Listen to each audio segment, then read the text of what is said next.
어이 인싸식들, 나도 인싸폰 들고 다닌다잉. 갖고 싶은 사람 카톡해라. SEOU.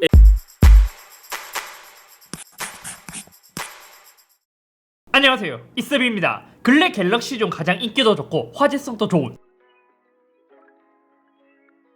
결론부터 이야기하자면 실제로 써보니까 왜 인기가 있는지, 왜 잘 팔리는지 알 수 있었던 모델이에요. 플립 1이 처음 나왔을 때만 해도 폴더블의 폼팩터의 이제 초기형이라는 의미 정도만 있었고, 그렇기 때문에 거기서 오는 흔한 불편함과 결함도 좀 있었는데, 이번 모델부터는 이제 진짜 쓸만해졌고 정말 예뻐진 모델이라는 생각이 들었습니다. 아무튼 사람마다 모두 체감하는 것이 다르겠지만 제가 한 달 동안 사용해본 후기를 이야기해보도록 할게요. 장점과 단점을 한번 나눠서 이야기를 해볼 텐데, 매우 만족했던 첫 번째, 커버 디스플레이에 대한 변화입니다. 1세대 플립의 경우 커버 디스플레이가 코딱지만 하기 때문에 사실상 이게 거의 무쓸모였거든요. 하지만 이번에는 진짜 쓸만하게 매우 많이 커졌습니다. 사실 이것도 숫자로만 본다면 별거 아닌 것 같아도 이 작은 차이로 인해 편해진 게 너무 크게 체감되더라고요. 여기서 알림을 쉽게 볼 수 있도록 변화되었고, 밑으로 내리면 진동이나 밝기를 쉽게 조절할 수 있었습니다. 특히 덕질하는 사람들은 이 커버 디스플레이를 꾸미려고 플립 산다는 이야기까지 있죠. 그러니까 이러한 이미지들은 모두 이제 GIF를 이용해서 재미있게 표현할 수 있는데, 요게 또 이슈가 되다 보니까 여러 커뮤니티에서 이제 플립을 위한 GIF를 공유하기도 하더라고요. 1세대 플립에서는 전혀 상상도 할 수 없는 기능이죠. 게다가 플립이 잘 만들어졌다고 느낀 게 뭐였냐면, 볼륨을 조절할 때 여기서 업, 다운이 되는데 화면을 닫으면 볼륨 업, 다운이,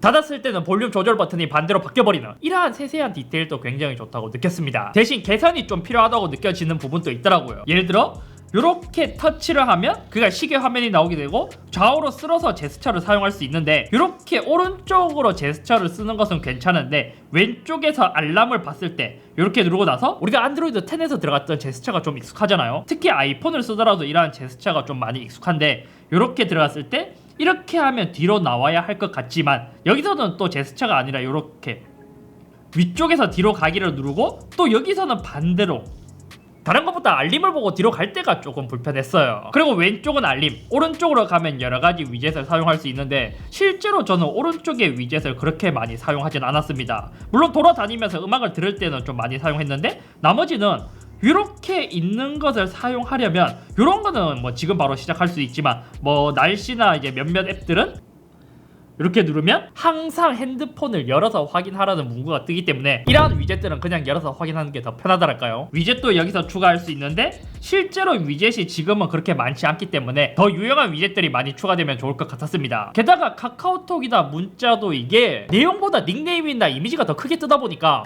이것도 좀 개선이 되었으면 좋겠는. 두 번째로 매우 만족스러웠던 부분은 메인 디스플레이입니다. 1세대 플립은 60Hz를 탑재했고, 게다가 디스플레이 품질도 그렇게 좋지 못했습니다. 하지만 이번에는 인피니티 플렉스 디스플레이를 적용하면서 메인 디스플레이의 화질이 굉장히 많이 좋아졌어요. 게다가 1세대에서 아쉬웠던 120Hz도 모두 탑재가 되어 있습니다. 그래서 플래그십다운 디스플레이를 탑재했기 때문에 딱히 불편함 없이 오히려 화질에 만족하면서 저는 잘 사용했고, 내구성에 있어서도 내부 UTG가 생각보다 플립 1에 비해 좀 단단하다고 느낀 게, 보호 필름도 동시에 개선되어서 그런지 터치할 때의 느낌이 기존 1세대 플립은 약간 한 50% 정도의 유리였다면 이번에는 한 80% 정도까지 몰랑과 딱딱 사이 정도로 많이 개선된 듯 했습니다. 추가로 힌지도 한 달 정도 사용했을 때의 느낌이 많이 달랐어요. 거의 한 달간 사용하지 않는 제품과 비교하면 많이 헐거워진 게 확실히 체감되더라고요. 그리고 많이 물어보시는 주름은 지금 중앙에서 정면으로 봤을 때는 크게 티가 나진 않을걸요. 그나마 좀 티가 난다면 이렇게 좀 대각선으로 봤을 때 좀 울림이 있긴 하지만, 실제로 사용할 때는 많은 분들이 동일하게 이야기하듯이 쓰다 보면 주름은 거의 잊혀진다랄까. 여기서 아쉬운 점은 이건 폴더블의 특성상 어쩔 수 없는 부분이긴 해요. 그러니까 유리가 아니기 때문에 지문이나 유분이 묻었을 때 좀 지저분해지는 게 일반 스마트폰에 비해서는 더 좀 심하다랄까요. 정확하게 이야기해서는 그거예요. 일반 스마트폰은 베젤턱이 없기 때문에 만약 화면이 좀 더러워진다면 이렇게 닦아버리면 깨끗해지지만, 얘는 그렇게 닦으면 모서리에 먼지나 유분이 뭉쳐버리는 단점이 있었습니다. 그리고 세 번째 매우 만족스러운 부분, 방수를 지원한다는 점이에요. 물론 얘는 먼지를 방지할 수 없는 IPX8 등급을 갖고 있긴 했지만 방수가 적용됐다는 점은 굉장히 편하더라고요.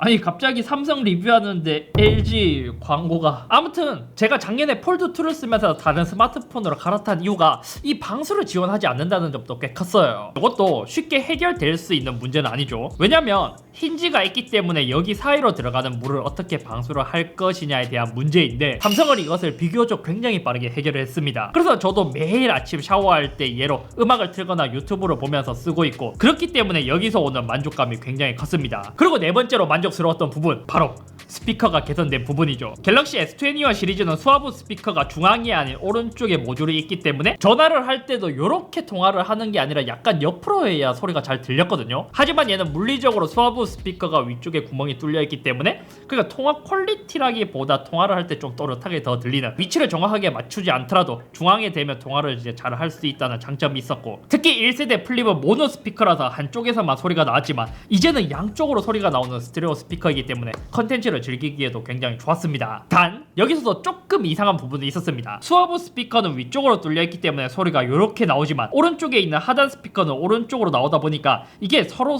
스피커에서 나오는 소리가 조금 뭔가 요렇게 나와서 분리되는 느낌이랄까요? 그리고 마지막으로 만족스러웠던 부분, 이제 많은 분들이 공감해 하시는 디자인이에요. 일단 커버 디스플레이가 커진 걸 투톤 방식으로 표현한 것도 저는 굉장히 마음에 들었고, 특히 디자인만큼은 아이폰보다 더 끌릴 정도로 만들어졌다고 느꼈습니다. 심지어 진성 앱등이인 친구들도 와 플립은 이번에 진짜 예쁘다 라는 평가가 굉장히 많더라고요. 근데 결국 갈아타지는 않더라고요 또. 그래서 요렇게 보는 딱 이 디자인이 가장 마음에 드는 것 같아요. 특히 여기서 커버 디스플레이의 GIF, 삼성이 이번에 진짜 미친거죠. 심지어 아직까지도 플립 물량이 없어서 사기 좀 어렵다고 하더라고요. 개인적으로 좀 소신 발언을 하자면 플립은 접었을 때는 아이폰보다 훨씬 무지무지 예쁜데, 솔직히 펼쳤을 때는 저는 뒷모습이 그렇게 마음에 들지는 않았습니다. 플립은 딱 그냥 접어서 이렇게 갖고 다니는 게 너무너무 예쁜 느낌이랄까요? 무게는 183g, 폴더블 특성상 힌지의 부품이 많이 추가되기 때문에 무게가 많이 증가하는 편인데, 얘는 바형 스마트폰에 비해 무게 차이가 크진 않아요. 게다가 이번에 아머 알루미늄으로 바뀌었기 때문에 전작 대비 한 10에서 20% 강성이 증가했다고 했었는데, 사실 이거는 잘 모르겠긴 하거든요. 그러니까 이게 너무 예뻐갖고 그냥 케이스 없이 썼는데 벌써 왼쪽 하단, 오른쪽 상단에 찍힘이 생겼습니다. 근데 어떻게 보면 강해지긴 한 것 같아요. 찌그러지거나 이런 것 없이 자세히 보면 거의 도장만 벗겨진 수준으로 되었기 때문에 실제로도 강해진 게 맞나? 근데 여기서도 아직까지 왜 폰을 접어야 하지? 이건 완전히 아직까지 해결하지 못한 의문이긴 합니다. 갖고 다닐 때는 접으니까 아담해서 참 좋기는 한데 그만큼 다시 펼치기가 귀찮은 느낌이랄까요? 혼란스러울 바에 그냥 평범한 바형 스마트폰을 쓰는 게 낫지 않나 싶을 때도 있고, 저는 대안으로 들고 다닐 때는 이렇게 접고 다니지만 뭐 집이나 스튜디오에서는 그냥 항상 펼쳐놓고 이렇게 바닥에 두고 알림이 오면 이렇게 보고 이렇게 사용하고 있어요.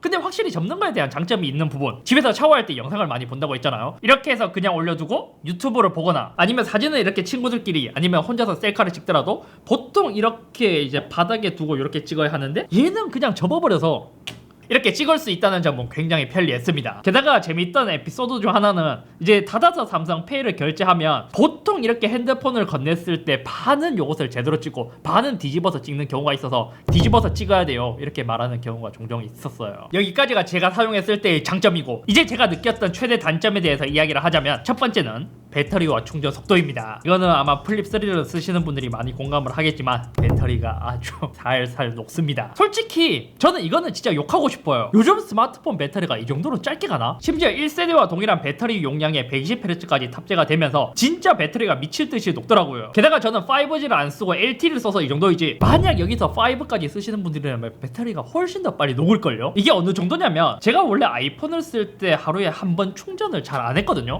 하지만 얘를 쓸 때는 하루에 한 1.5에서 2번 정도 충전을 하는 게 이제 습관이 되었습니다. 대부분 화면 켜짐이 5시간 근처로 사용하게 되는 것 같더라고요. 거짓말이 아니라 배터리 퍼센트 따는 게 눈에 보일 정도랄까요? 아이스크림계의 엑셀런트죠. 다들 알죠? 껍질을 까놓고 그냥 놔두면 그냥 이제 가만히 있어도 살살 녹아갖고, 그런 말도 있었어요. 최저가 때문에 1, 2주 지나면 배터리가 괜찮아질 거다. 아니요, 그냥 녹아요. 게다가 무선 충전도 일반 제품을 못 쓴다는 것도 단점이죠. 해체쇼에서도 보여드렸는데, 일반 스마트폰에 무선 충전 코일이 여기에 있다면 얘는 하단에 위치하기 때문에 얘 전용 무선 충전기를 써야 되지 일반 무선 충전기는 거의 사용할 수 없었습니다. 일단 이제 무선뿐만이 아니라 유선 충전 속도 자체도 너무 느리기 때문에 무선은 거의 포기하고 유선으로만 쓰게 되더라고요. 저녁에 약속이라도 있으면 참. 그리고 최대 단점 두 번째는 발열입니다. 요것도 배터리만큼은 아닌데 얘는 좀 심한 편이에요. 그나마 프로세서가 아래에 있는 게 아니라 위쪽에 있어서 얘가 이렇게 한 손으로 들 때 막 크게 체감이 되진 않는데 어떨 때 크게 체감이 되냐면 특히 멀티태스킹을 했을 때 게다가 여기서 충전을 하면서 핸드폰을 쓰면 와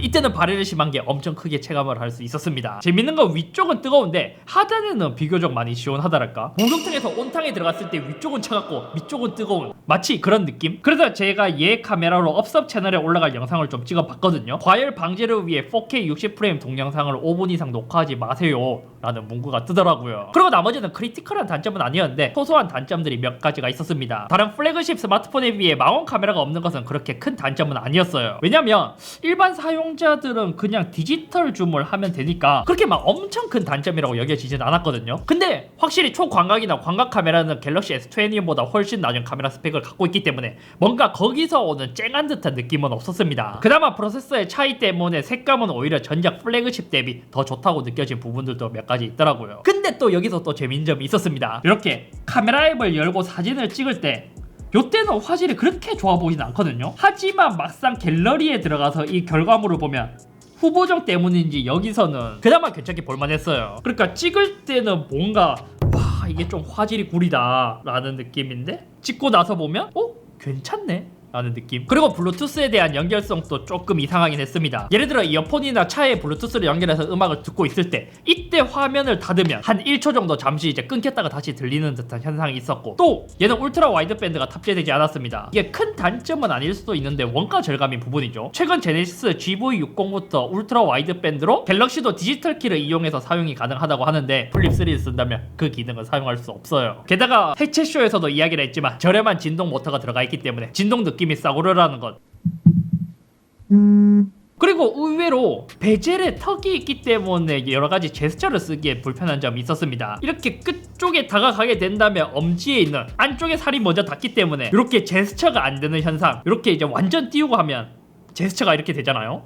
하지만 일반적으로 이렇게 잡고 쓸 때 제스처가 먹지 않은 현상이 종종 있었습니다. 그래서 저는 원핸드 오퍼레이션으로 이렇게 오른쪽이 할당해서 그냥 쓰고 있어요. 게다가 일반 스마트폰은 평평해서 제스처를 쓰기에 되게 부드럽고 좋은데 얘는 베젤턱 때문에 그런 부분에 있어서도 좀 단점이죠. 결론적으로 보자면 단점에 비해 장점이 확실히 뚜렷한 스마트폰이기 때문에 오랜만에 삼성이 각 잡고 잘 만든 폰이라는 생각이 들었습니다. 특히 스마트폰을 고를 때 디자인 위주로 보시는 분들은 만족감이 매우 클 거예요. 그나마 갤럭시는 그동안 이제 아재폰, 어른들이 좋아할 만한 디자인이라는 이야기가 많았었는데 그나마 얘는 인스타폰이라는 느낌이 강하게 드는 스마트폰이었습니다. 그래서 결론적으로 종합해봤을 때 플립3를 누구에게 추천을 할 수 있느냐? 저는 자주 이동하면서 쓰시는 분들에게는 플립3를 강력하게 추천드리고 싶어요. 하지만 크게 이동할 일이 없거나 매일매일 스마트폰을 사용하는 비중이 높으신 분들에게는 일반 바형 스마트폰을 추천드리고 싶습니다. 왜냐면 어차피 자주 사용한다면 자주 열어야 되는데 생각보다 이 귀찮음이 굉장히 크기 때문이죠. 게다가 배터리 타임이 엄청 짧기 때문에 핸드폰을 자주 쓰시는 분들에게는 추천하기 어려운 그러한 스마트폰이었습니다. 솔직히 폴더블이라는 폼팩터 특성상 접었을 때는 스마트폰, 펼쳤을 때는 태블릿이라는 의미를 잘 보여준 것은 폴드지만 플립도 의외로